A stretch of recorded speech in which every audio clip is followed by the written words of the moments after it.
Hi అండి, అందరికీ నమస్తే. Welcome back to dream TET DSC education channel అండి. ఈరోజు మనం 10th క్లాస్లోని థర్డ్ చాప్టర్లో భాగంగా రక్తనాళాలు మరియు రక్త ప్రసరణ గురించి చూసుకుందామండి. అయితే రక్తనాళాల యొక్క 16వ శతాబ్దం వరకు రక్తనాళాలు ఏ విధంగా పనిచేస్తాయో మనకు తెలియదు. 1574వ సంవత్సరంలో ఇటాలియన్ డాక్టర్ అయిన గైరోలామో ఫాబ్రిసి కాలిలోని సిరల గురించి అధ్యయనం చేస్తుండగా వాటిలో చిన్న చిన్న కవాటాలు ఉండడం గుర్తించాడు.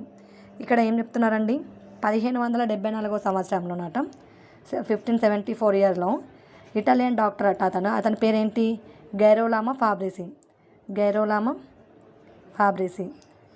ఇతను ఏం చేశాడంట, కాలిలోని సిరల గురించి అధ్యయనం చేస్తున్న టైంలో కాలిలోని సిరల గురించి అధ్యయనం చేస్తున్న టైమింగ్లో ఏమైందంట, చిన్న చిన్న కవాటాలు గుర్తించడం జరిగిందన్నట్టు.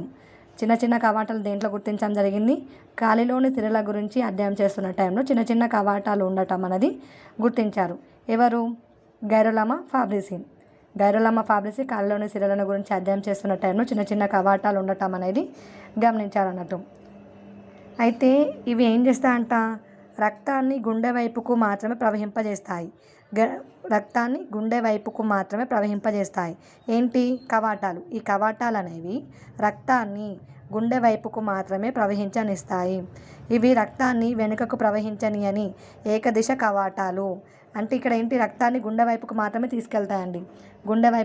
తీసుకెళ్తాయి కానీ బాడీకి, అంటే ఈ కవాటాలు అనేవి మన బాడీకి సెండ్ చేయవు. ఇవి కవాటాలు ఇవి రక్తాన్ని గుండె వైపుకు మాత్రమే ప్రవహింపజేస్తాయి, మళ్ళీ వెనుకకి రిటర్న్లో పంపించవండి ఇవి రక్తాన్ని. ఇవి ఏకదిశ కవాటాలని చెప్తారండి. వీటిని కవాటాలు అనేవి ఏకదిశ కవాటాలు.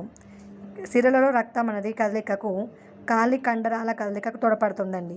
సిరలలో రక్తం ఉంటుందా, దాని యొక్క కదలికకు ఏవి తోడ్పడుతున్నాయంట, కాలి కండరాల కదలికను తోడ్పడుతుంది. దీంట్లో ఒక ఇంపార్టెంట్ విషయం ఏమిటనంటే, రక్తం కాలి సిరల గుండా హృదయం వైపుకు మాత్రమే ప్రవహిస్తుంది. ఇక్కడ రక్తం అనేది ఎక్కడంట, కాలి సిరల నుండి హృదయం వైపుకు. అంటే సిరలు అనేవి ఏం చేస్తాయి, వాటి యొక్క విధి ఏంటి, బాడీ నుంచి హృదయానికి సిరలు బ్లడ్ని తీసుకెళ్తే ఈ ధమనులు అనేవి ఏం చేస్తాయండి, హార్ట్ నుంచి బాడీకి సప్లై చేస్తాయి అన్నట్టు ఈ ధమనులు అనేవి. అలాగే ఇది చూసుకున్నట్టయితే రక్తం అనేది కాలి సిరల గుండా హృదయం వైపుకు మాత్రమే ప్రవహింపజేస్తుంది. రక్తం ఎల్లప్పుడూ ఎడమ జఠరిక నుండి శరీర భాగాలకు ప్రవహిస్తుంది అని ఫాబ్రిసి కనుగొన్నాడు. దీన్ని మనం గుర్తుపెట్టుకోవాలండి.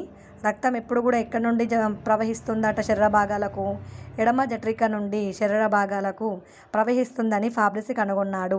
ఫాబ్రిసి ఏం కనుగొన్నాడు, రక్తం ఎప్పుడు కూడా ఎడమ జఠరిక నుండి శరీర భాగాలకు ప్రవహిస్తుందని ఫాబ్రిసి కనుగొన్నాడు. కానీ ఇక్కడ ఇతను ఈ పరిశోధనలో అంటే ఇంత ఇంపార్టెంట్ అంశాన్ని ఇతను పట్టించుకోలేదండి ఈ ఫాబ్రిసి.